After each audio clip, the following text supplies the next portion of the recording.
Well, welcome to you gentlemen, and welcome to the Church of Sensibility. And here we will only talk about meaningful stuff. Some of you are here because you're disillusioned with the society you live in. And for those men that are here because their girlfriend told you to, or your wife told you to, would you please leave now? For the rest of you, pay attention. I'm only going to say this once.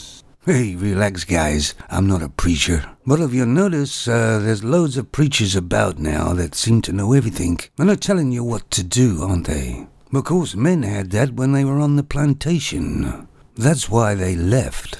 All real men don't want to be told what path to take in life. They want to make their own. Because men nowadays are free, and finally can control their own destiny. But respect, honor, decency, and the quality of life. Values have been eroded by toxic wokeism. In other words, it's been feminized and turns it into meaningless trash, usually about sex. Though I remember the days, especially in the UK, football or soccer was a man's game. Men loved to sit down with another man and have a couple of beers and watch a game.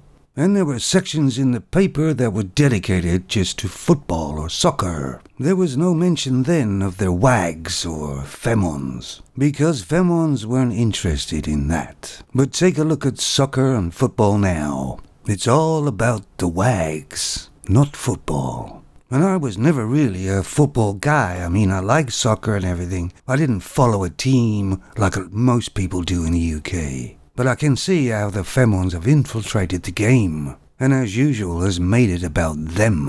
You see, femons don't usually create something themselves, they just piggyback on something else. And they're not bringing anything into the game. They're only in the picture because they happen to be sleeping with that particular footballer. And she's only really there for the money and the attention. She's not really there for any deep, meaningful reason at all. It seems everything that gets woke or feminized gets destroyed.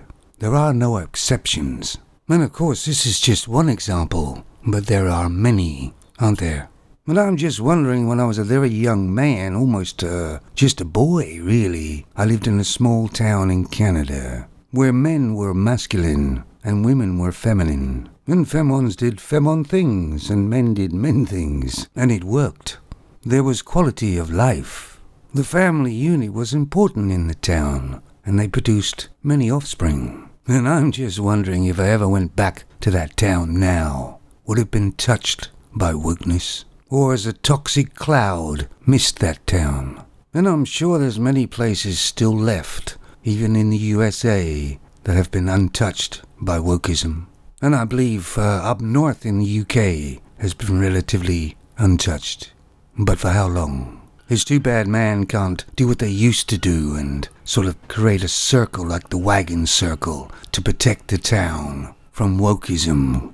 But the one thing man can be sure of is the carrier is a femon.